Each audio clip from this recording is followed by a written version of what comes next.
I just feel like a lot of us are not even experiencing life and we're just a bit too comfortable with that. Anyway, hey guys, welcome back to Overthinking and Underperforming. Hope everybody's doing great. As always, today I have a lot to say and I need you to just bear with me because I'm just gonna say them, going with an open mind. But as I said, I really feel like a lot of us are missing out on the opportunity to experience and to live, and we're just way too comfortable with that.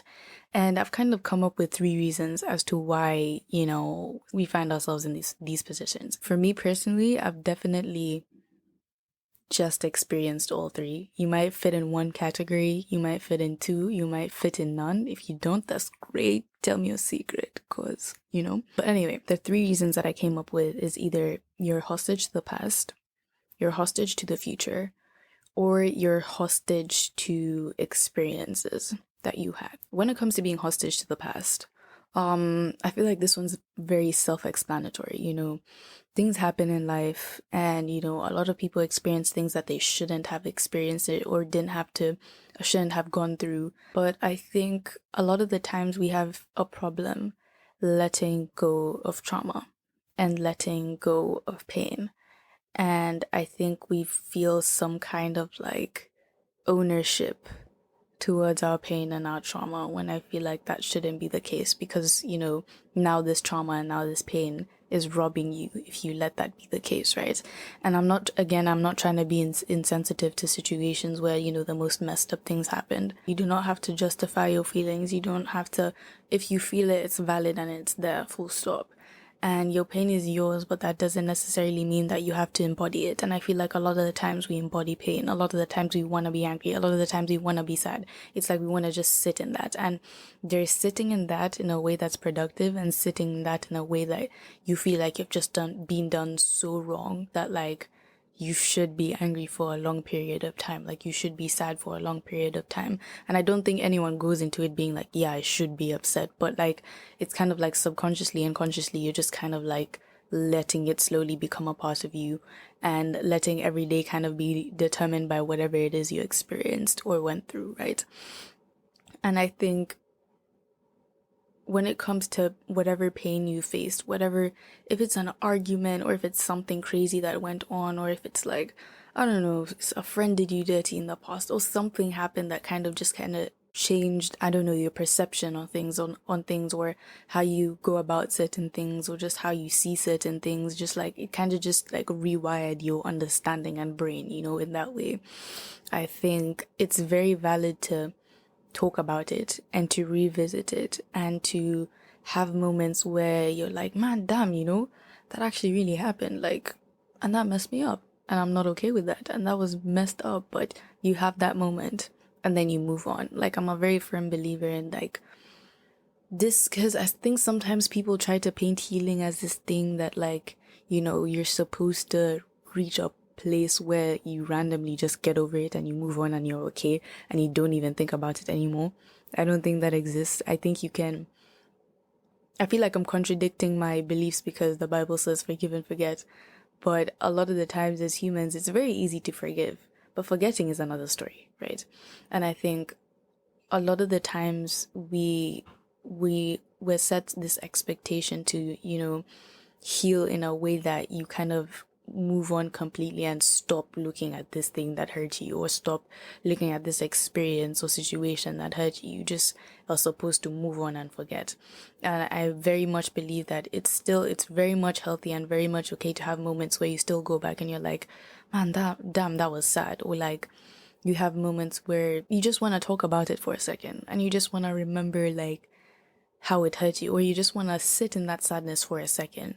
But it becomes another thing to sit in it so much and to never let it go from the time it happened to the point where everything in your life is dictated by this thing that happened to you. And this is a harsh thing to say. It's more of an annoying thing to say or than a harsh thing, but I think it's the reality, because when you sit in something so long, say someone did something bad to you, and you sit in that anger for so long, and even if this person did the most messed up, most like deranged thing, if you have chosen to spend your life, or to spend like a very large part of your life, kind of like dwelling on what they did and how it affected you, you've let them win. Every single feeling that you, every single moment that you spend thinking about it and being angry about it and crying about it and dedicating all your energy to it, you're literally letting that person win. You're letting that situation win and you are losing, you know? So it's like, it's almost like, I guess what I'm trying to say is that you being happy and you choosing to let that situation kind of like define you and you become a product of whatever that situation was versus you becoming a victim of what that situation was. You're allowing yourself to still experience and still live and still be able to look back years later and see that period of time as, you know, something that wasn't just blacked out. You didn't know when to draw the line and be like, okay, maybe I'm actually getting to the point where now I'm just living in my pain and living in my whatever I experienced versus just, you know, allowing myself to feel everything and allowing myself to see the situation for what it was and not forget it and not feel the pressure to wake up one day and be okay, but to understand that like I can still be happy and I'm allowed to be happy and I don't have to sit here and be mad and be sad, because if I do that, it's not gonna serve anyone. It's not gonna make the problem go away. It's not gonna make you feel better. Definitely not. It's not gonna do anything for you. For me, one example that I can give is I think I definitely sometimes, not sometimes, I do sit in my emotions a lot. And I do not even sit in my emotions. I just live in my emotions and I live in experiences. And it's weird, I do it in a very internal way. I don't think it's kind of like I am body moving on, but internally I am not moving on, if that makes sense. But anyway, I'm like a very visual person and I feel like I've started to see that in years or periods of times where I sat in something too long, it's completely blacked out that period of time and that's all I'm able to remember or all I'm able to see that period of time as. Like, for example, let's say I'm trying to give an example that isn't like crazy insane. Okay, 2024. 2024 for me, actually that's a perfect example. 2024 for me was the year of anger. And I've talked about this in the previous episode if you wanna go and, you know, give it a watch, give it a listen. But yeah, I was just very much and still I'm kind of trying to navigate that and figure it out. But very much the year of anger, and I'm not an angry person, right? And in my head, because I sat in an emotion for so long, the emotion being anger for so long, and I kind of just let myself sit there and let myself live in anger. It's kind of like, even though I can sit back and look at all the good times I had in 2024, with my friends, all the times I laughed, all the times I did X, Y, and Z, it's kind of like, again, because I'm a visual person, in my head, I see things as like when I'm counting up the years, 2024 comes and it's kind of just blacked out. And this happens a lot for me. Like, for example, if I had like a really bad day and a really off day, like when I picture my week or when I'm just thinking about the week in general, like in my head, I'm able to see a calendar and I'll see, for example, Saturday as blacked out. And for a lot of like these years, they're all kind of like shaded and all kind of like colored in a way that depicts or is a product of what I was feeling in that time. You know what I mean?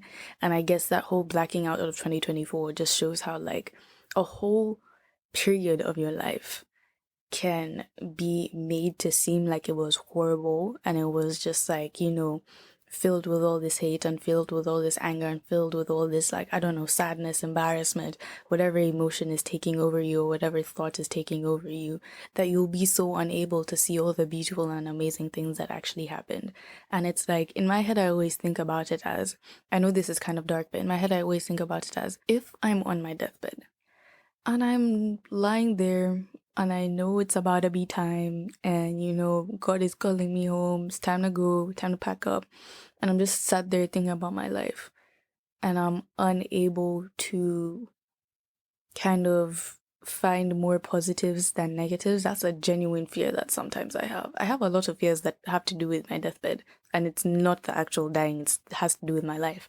But you know, I'll just like, that's my biggest fear, to just sit there and like, it's hard for me to kind of, or I have to put in the work to look at the positive, or I have to put in the work to look at all the things that just made me laugh so hard or just made me feel like I'm living and feel like I'm experiencing, because I spent most of my time, you know, being angry or sitting in my emotions or carrying whatever it was that I was carrying, you know? Just like 2024, it's now like, now that I look back, that's all I can see.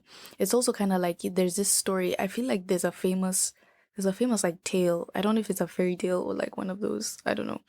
But there's one where I guess, so there's two sons and there's a father. And the father is, I think he's like an alcoholic, right?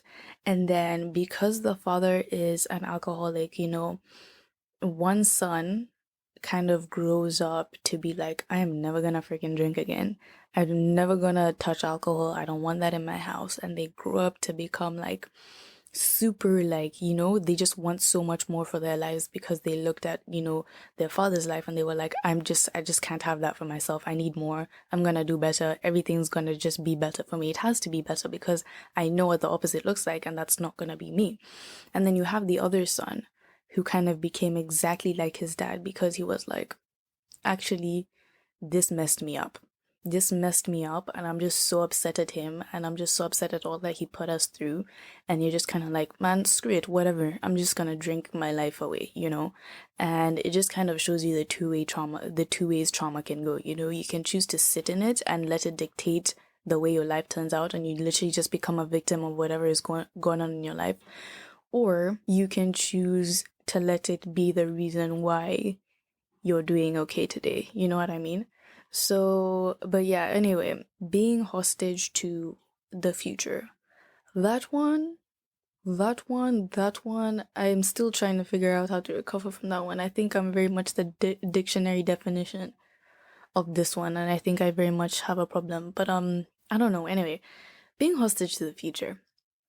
I think being hostage to the future is funny just because I feel like a lot of the times the people who are hostage to the future aren't doing it in a way that's like, it's weird because I feel like they're trying to, at least with me, I'm trying to do it in a way that, you know, is helpful to my future and helpful to me, and that I'll be able to look back and be like, because I was thinking about this and that and trying to plan it out in my head. Now, you know, I'd be thankful to my past self for thinking so much about the future and considering so much, you know what I mean? But I think in doing that, there is a part of you that you're sacrificing for that, and that's obviously your present self, and that's obviously the ability to live in the now and to appreciate what you have now. One thing that I've learned is this idea of a destination is such a big lie. It is such a big lie. And it's funny because when it was explained to me, I believe I learned this. Like, I watched a podcast a long time ago, and I guess I just wrote this down in my notes. But you know, there's actually no destination. And I feel like I talked about this for a second in the previous episode at the end. But when you get there, when you get to this destination that you've so badly worked for and like you so wanted, like you lived your whole life being like, I just have to get to this place. This is where I have to go. Once I achieve this, once I'm there, everything will be better. Everything will make sense, you know? Once I have that degree and I'm that lawyer and I'm making this amount, once I paint this beautiful picture, then and I'm able to sell my first, or be an artist who can like live off the art pieces that they're selling, then everything will make sense.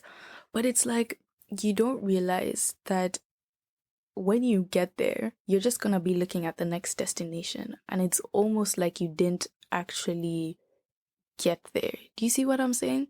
Let me explain this better. Say for example, you want to become a teacher, and you go to school for this, and you know, you just love the idea of education and academia, and you just want to become a teacher. And you're not really thinking of this, you know, PhD, going to teach it, become a professor in like some fancy university. It's just like you just want to teach kids. You just want to be a teacher. You just love the idea of that. And you go to school, you get your degree, you get whatever qualifications that you need to become a teacher, and then you get there. And then you get there, then on top of, you know, having this dream job, you also realize that, man, actually these kids are very annoying, and still you love it, but they're still very annoying. The workload is ridiculous. I'm tired all the time. I have to live life following the schedule of a child. And like there are all these things and all these like outside noises and whatever that kind of like bring that dream down to reality, to the point where you just kind of start looking at other things. You can start romanticizing about like, well, what if I became like a professor? Like you're always going to be thinking about other things, that destination doesn't feel like this thing that you've been living all these years for. You know what I mean? So it's like this idea of a destination, like, yes, it's great. And I'm not saying don't have goals and don't have a place that you want to get to. But at the same time, don't be so obsessed with this destination, because you're going to get there and you're going to realize that it's just another moment in life. And it's just going to be another experience and another thing that happens. And I feel like what this taught me is that appreciating where you are right now is like a superpower that very little people are able to do. But once you hack it, I feel like you're going to experience life at like a different freaking frequency that a lot of people are not going to be able to access, you know? And I just think that by being able to look at your life right now and accept it for all the good, accept it for all the bad, accept it for every single thing that it is, you will be able to actually get to that destination, and you'll actually be conscious about the fact that you're actually there, and you might even enjoy it more. You know what I mean? But one thing this also leads to is living in this constant state of readiness, right? It's kind of like, this one's a funny one because I feel like, when we really want to get somewhere so bad, or we really want to do something so bad, or receive recognition for something, or you just want to, there's a goal and you have to get to it, right? I feel like we live in this constant state of readiness. Like we literally just wait for the moment to come. And when I say wait for the moment to come, I don't mean we sit there and do nothing. Sometimes we do, but we do everything in our power to make sure that if the right opportunity comes along, or we put ourselves, basically it's putting yourself in the best position for you to be able to receive whatever you want to achieve. Why did that rhyme? That's kind of cool. Receive whatever you want to achieve. But anyway, sorry, you get what I mean. Like just living life based off, okay, I have to be ready for this. Like, and we don't realize that, once again, this is a perfect example of you being hostage to your future. Because once you're living in that ready moment, first of all, you're kind of putting your life on pause, but it's not actually on pause. You're just missing everything that's going by, because mentally you're on pause waiting for that moment, waiting for everything to align and everything to just kind of make sense, and then you're just off, and then everything's perfect now because you waited for the right moment, and then you got the right moment, and then everything's great. And then we go back to this whole problem of, you've gotten to the destination, now what? You kind of realize that it's just another experience, it's just another life thing, and you kind of get used to it, and it becomes normal, and it becomes everyday thing. And now this big thing that you are living for is just like a thing.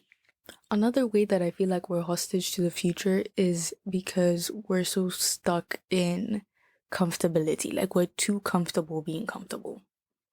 And I think this is for a lot of people. I think when you're comfortable being comfortable, maybe this is you being hostage to the present.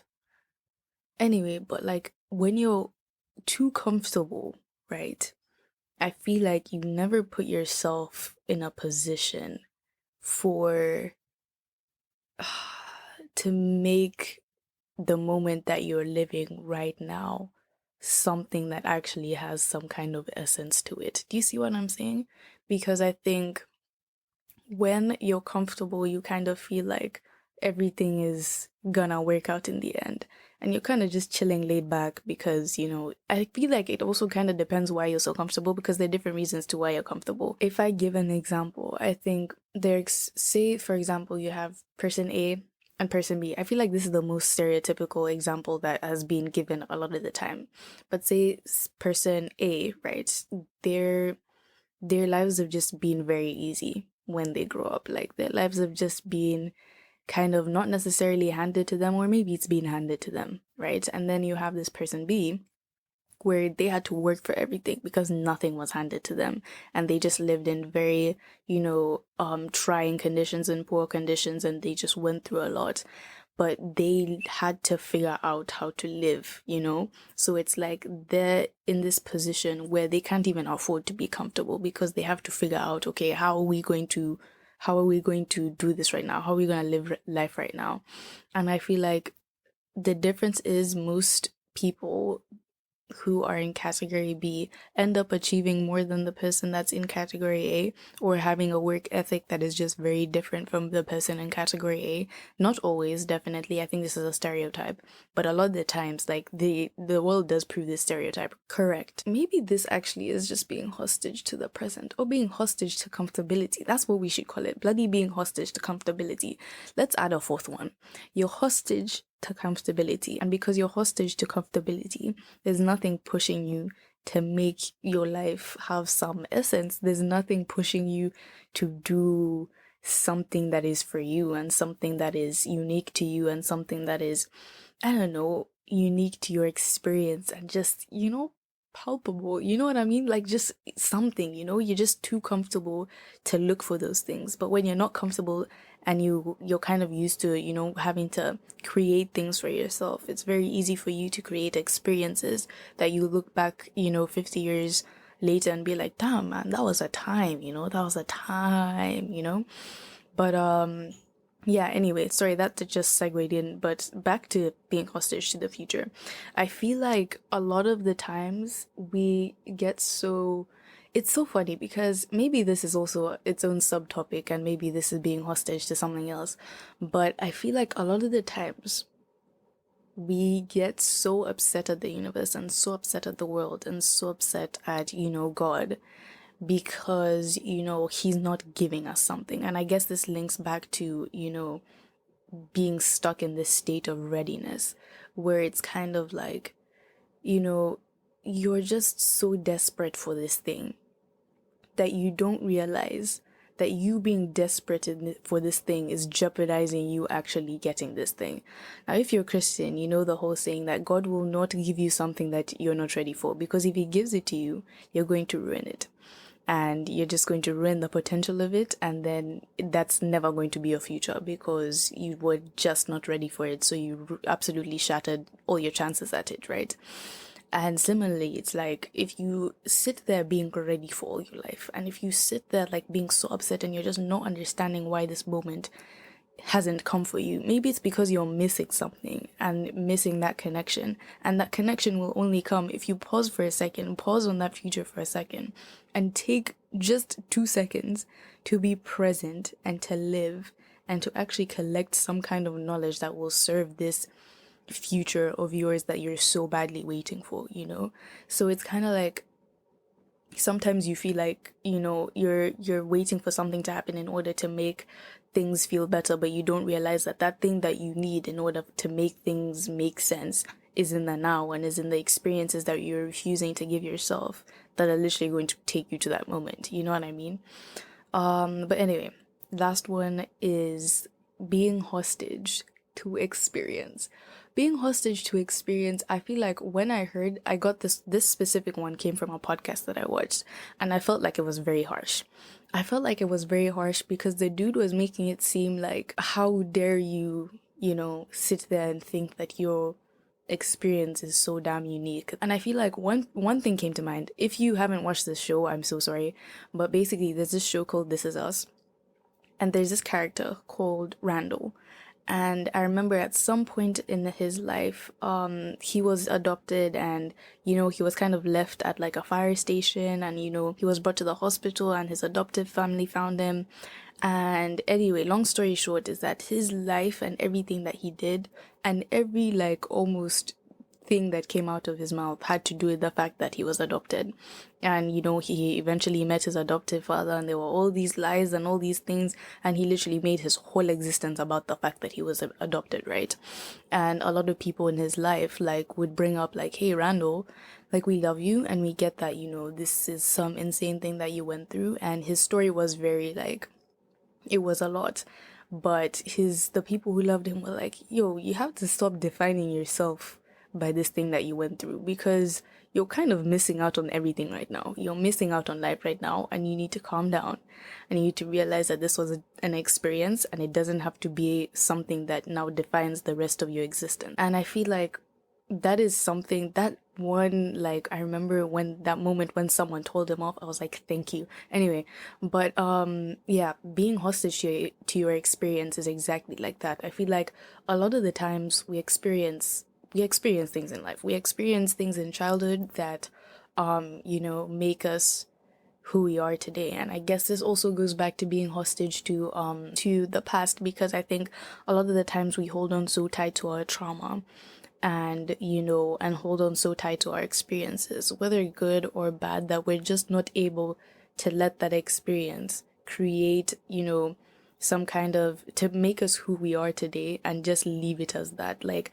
we've been able to be a product of this thing that happened, and that's what it is. That's all that it is. We do not have to sit here and just keep going back and forth between this experience that we had and making everything that about this experience that we have, because we're literally just going to stop ourselves from being able to live, as our good friend Randall showed us. So I think the person that was explaining this on this podcast that I was watching, um they were kind of talking about their experience growing up, and they were, what am I saying? First of all, this podcast, I'm acting like this is a random thing. This podcast was Trevor Noah. He went on the Diary of a CEO podcast, and he was kind of talking about his life growing up. And he was saying how, obviously he grew up in apartheid, and he was talking about his experience and how growing up, technically, like, he was not supposed to happen. Like, a white person and a black person could not have a child together. And the fact that he was the product of a white person and a black person, like, he himself was a crime. Like, his existence was a crime, right? And the person interviewing him, he was not interviewing him, but like the podcaster was kind of going and saying, how, like, how did that make you feel? Like, what was that like being like a crime? And Trevor was kind of like, you know, yeah, it was a bad experience, but all these other kids had experiences too. Like, the kid over there, like, their dad was arrested, or the kid over there, like, his dad, like, what's it called, fled and went to another place or whatever. And he was just saying how there are a lot of traumas that you can experience as a child. Even that person, like, their parents divorced, he was kind of like just showing how, like, there are many different versions of life that can screw a person up. But at the end of the day, I guess he was kind of saying that, we're all kind of screwed. And we're all kind of like experiencing some kind of emotions that have to do with certain experiences that we've had, right?